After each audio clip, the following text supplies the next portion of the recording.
Hello and welcome to Midweek with Meaning. I'm Angela Ward, and today we are going to talk about a felt sense of safety.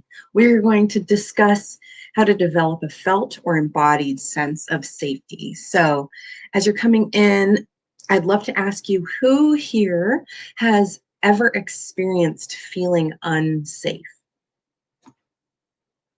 Definitely, I have. I imagine many of you have as well. Who here has experienced feeling safe? Give me a little emoji or heart or comment. Let me know.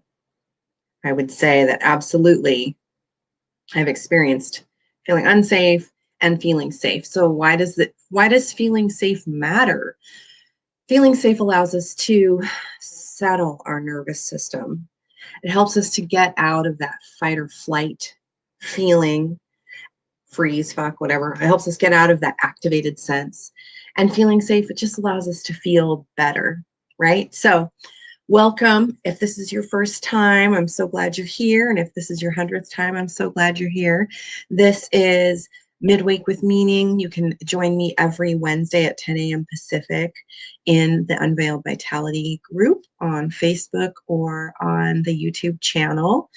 If you're watching on Facebook, please make sure to give StreamYard permission so it allows me to see who's posting. So if you haven't given them permission yet, I can't see your name. It just says Facebook user. So for example, I'll put this little thing on the screen. You can see who this is. It just says Facebook user. That said me. It's one of the cool things about StreamYard. It just lets me show it in multiple places. Also, if you're watching the replay, please put replay in the comments. It's so great for me to know as you're watching this what you're experiencing, what your thoughts are. If you want to give me some information, please just put it in the chat. Understand there's a brief delay. I think there's about a 5-second, 10-second delay. So I will get to you. Just be patient with me. And let's dive into this really yummy topic because feeling safe feels good. So are you ready? Do you have a way to take notes? Get your little pad and paper out and we shall begin. So I found this quote and I'm reading some of my notes over here. So pardon me for my drifting eyes.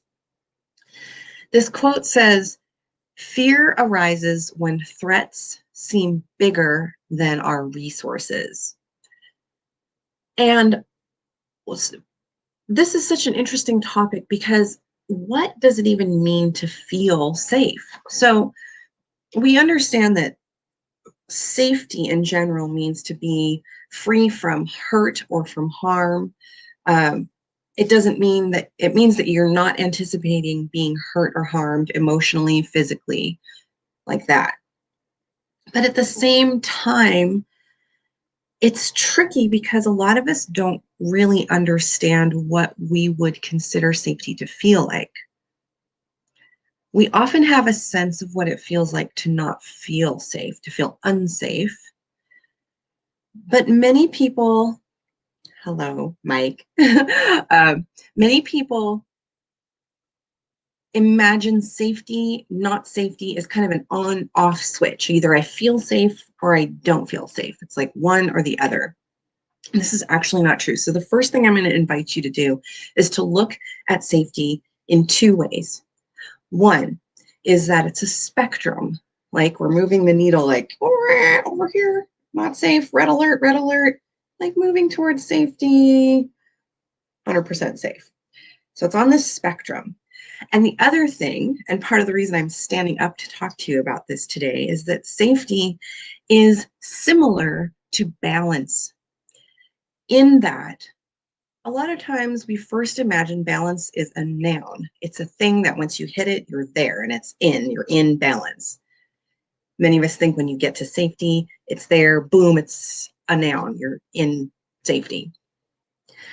But actually, balance is a verb, it's an action where we're kind of teetering over here, we're teetering over here. And safety, I think, is a similar sensation, that it's this more like titrated flowing energy, right? Like there's ranges of tolerance. So maybe you can be over here a little bit like maybe on your edge of safety, but you're still safe enough, right? So this is really an important place to examine for you, is to understand where safety is on your radar and where unsafe is on your radar. So before we go too deep, I just want to speak about this to be really clear that our conversation today is around a felt, embodied sense of safety. This isn't around true danger. So if we're talking about you being in a relationship that's dangerous or in a situation that's dangerous, there's no request here for, if you feel unsafe in those situations, that's an appropriate response. What I'm talking about is when we feel unsafe in circumstances where truly no threat exists, or a threat, our response of feeling unsafe is out of proportion with the threat that is present. So to be safer, we need to decrease actual threats and increase our actual resources. To feel safer, we need to stop inflating threats, and start recognizing all of our resources. So if you're participating this week in Disrupting the Disruptor, you're learning some resources to help manage that energy and maybe increase your capacity to develop a sense of safety. So let's first talk about looking at this safety point. So if you're in a situation where you are feeling triggered or maybe starting to feel unsafe, let's move through a couple steps. First, let's see the threat clearly. So if you're having this reaction where you're like, I don't feel safe, well, let's take a moment and see what you're actually thinking about. Like, in what way is it? What is the threat? Maybe you're afraid of public speaking and you're starting to have a panic attack because you have to talk to your boss and a couple people later today. So what is the threat? This is a whole piece of work we can dive into, but just understand that there's a lot of information here because it leads oftentimes to old patterns and old hurts. Oftentimes, maybe you're speaking to your boss and people that you know, it makes you feel really anxious. Maybe your root of that is it doesn't feel safe because you're afraid you'll be rejected. You're afraid your imposter syndrome is showing, that they'll figure you out finally. Like this is a whole portal of places where we can work. But by understanding that, what is the threat, it kind of takes some of the steam out of it. The next step is to look at how big is this threat? So, or how big is the challenge that you're approaching? So rather than letting it just be this nebulous, one example I read that sounds really great is like, instead of this big nebulous danger red flag of my health is terrible, let's put a little corral around it. This is what we're doing in Disrupting the Disruptor. We're kind of fencing this in, meaning if instead of saying my health is terrible, what is it you're actually talking about? I have high blood pressure. I'm overweight. Whatever, right? So this is giving you a little more concrete information, which frames it. It makes it more bound in reality instead of this like big boogie monster of threat. So this is helpful for us to be like, okay, here's the reality of what's happening on. So the next step after we kind of examine how big this threat is or what the circumstances are is like to understand how likely is it that it's going to occur. A lot of people that suffer from anxiety and panic attacks are really worrying about the possibility of what could happen. I'm going to speak in front of my boss, and as I talk to them, I'm probably going to forget what I'm saying and make a complete fool out of myself. But is that likely? Maybe you're going to this meeting and you've created a presentation and you've got your information laid out. So maybe it's a 49% chance that you'll screw up. Maybe it's a 20% chance. I mean, like, give yourself some realistic expectations here. Like, is it likely that you're going to crap your pants in front of your boss? Probably not. And I don't think it's a likely reality, but you put it in perspective, right? So, and then let's go to the next step is like, how bad would it actually be if you lost your train of thought or if they needed more information?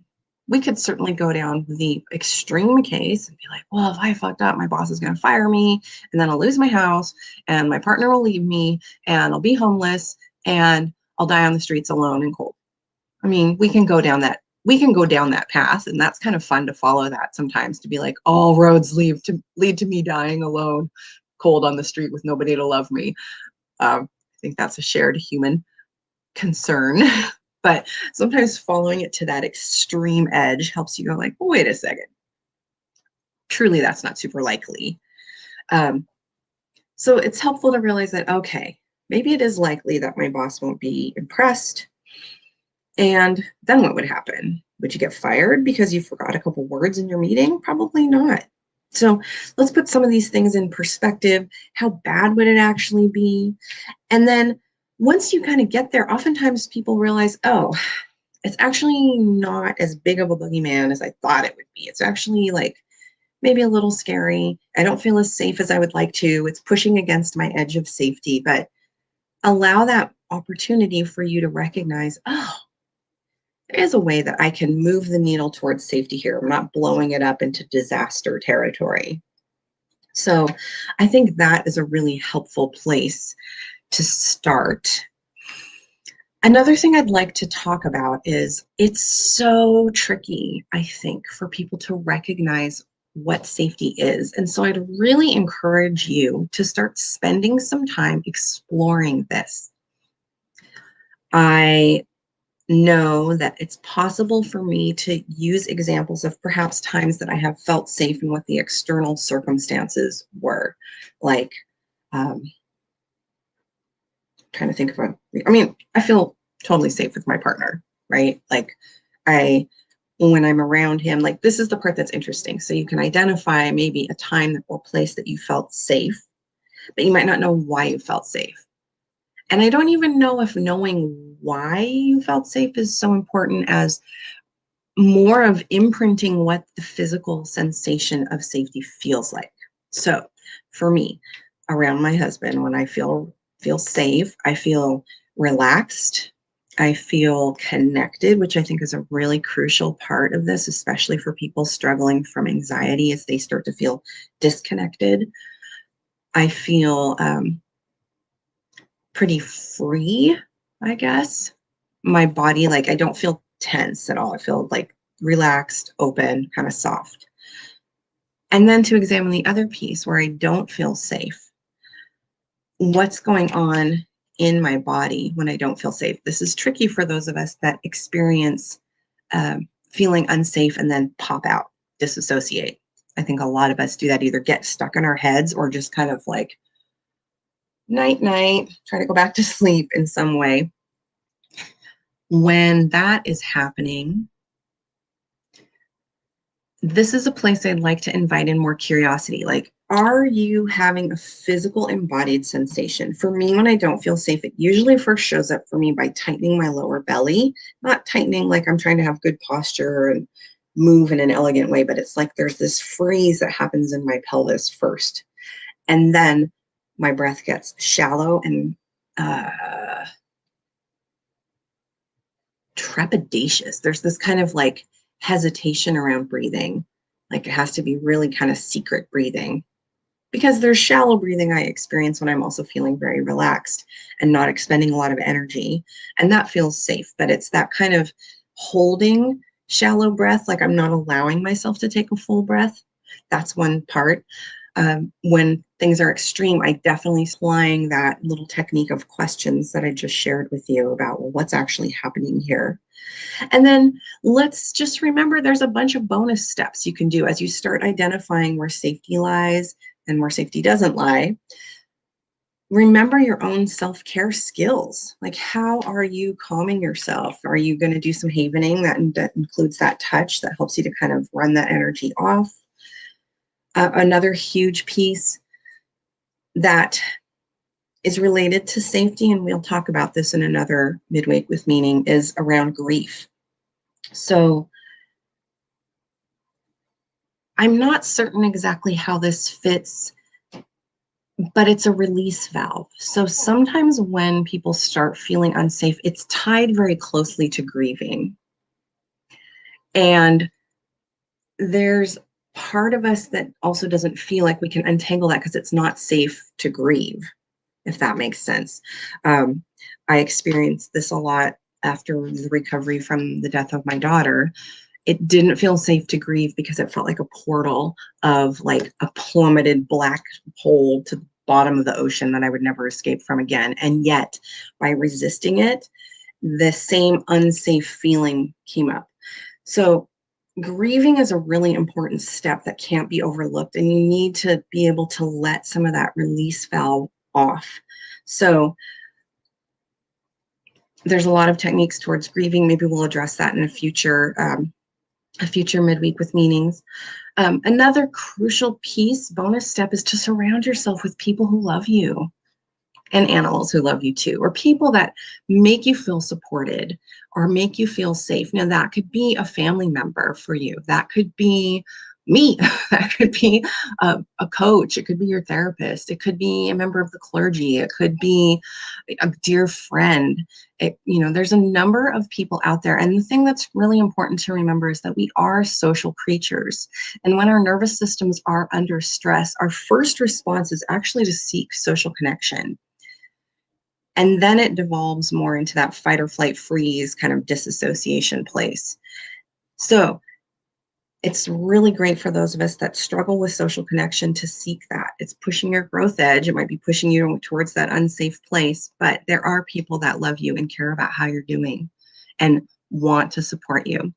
So please try that. Remember that you can also shift the energy away from, sometimes that energy of feeling unsafe is because we're kind of circling in on ourselves so much that it gets into this kind of whirlpool feeling. So you can always bring that energy out and be a little bit more in service. Like, think of ways that you can help the greater good. This is such an interesting concept to me. Like, small acts of kindness towards yourself and or others, I think are really powerful to reach back as a lifeline. Like, if you're someone who experiences this feeling of not feeling safe and you know someone who is like you're further along the path than they are, reach back and support them.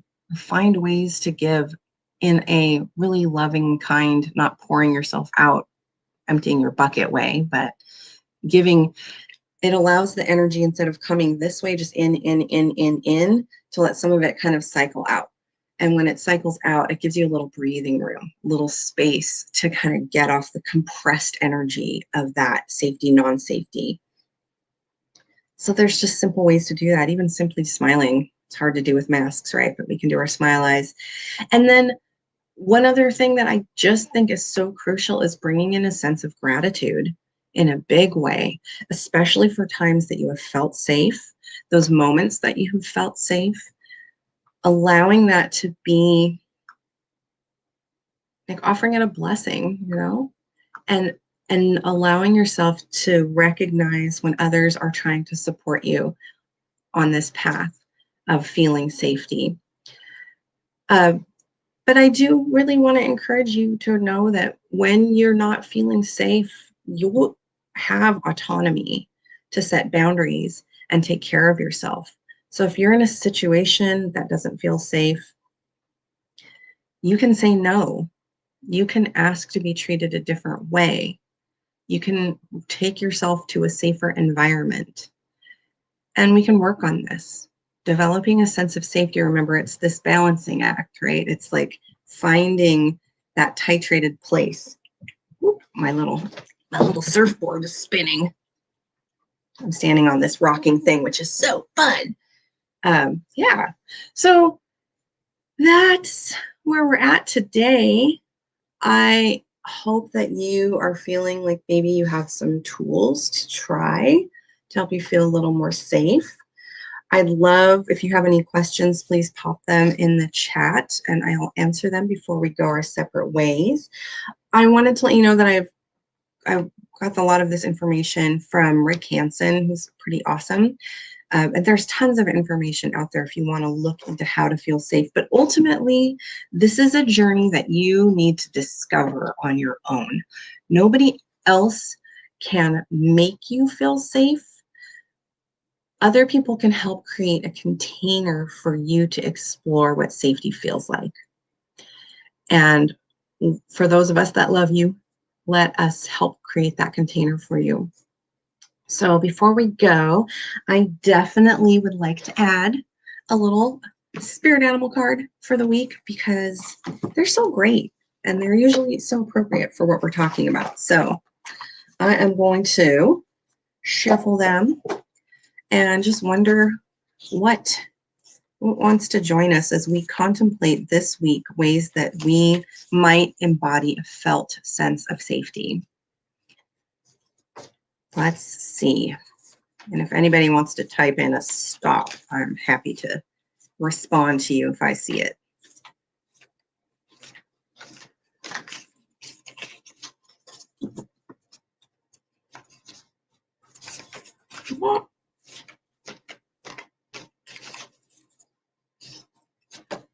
Ooh, this one's the one that popped out. So if it popped out, then I guess that's the one, right? It is Vulture Spirit. It says, nothing is wasted. And it popped out right side up. So let's see what Vulture Spirit has to say. It's number 63, if 63 means anything to anyone here. Okay. I'm going to hold him up so you can see him. What seems hideous has its own beauty. And the recycling and repurposing the vulture does is as important as any other activity in nature that supports the cycle of life. Vulture Spirit's message is that nothing is to be wasted, for nature sees value in everything that exists. What seems rotten and ugly has the potential to be transmuted into something beneficial, and you are reminded that any suffering you have experienced has not gone to waste. Wisdom and understanding that arose from the experience are talismans that will serve you on your journey wherever you go. What is decaying is only changing form and will fertilize seeds you wish to plant, turning that which has passed away into the substance that will support your new growth. All that you might wish to deny or discard has value.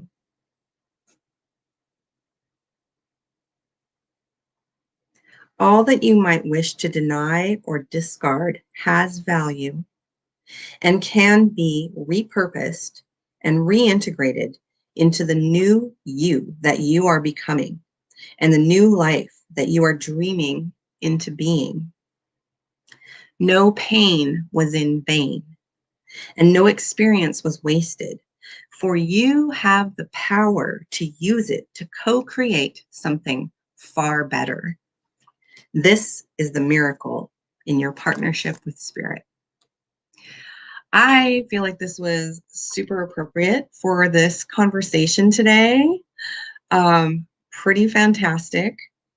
I love that. It allows us to reclaim our power. So even if we've suffered and struggled, by you moving into finding your own safety and understanding how you can ride that edge, you are reclaiming yourself, bringing yourself back into wholeness. So awesome. There it is one more time for a really pretty picture. Gorgeous crowned vulture.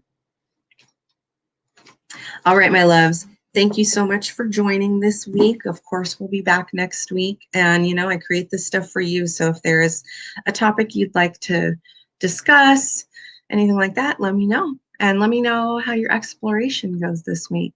All right. Talk to you later, friends.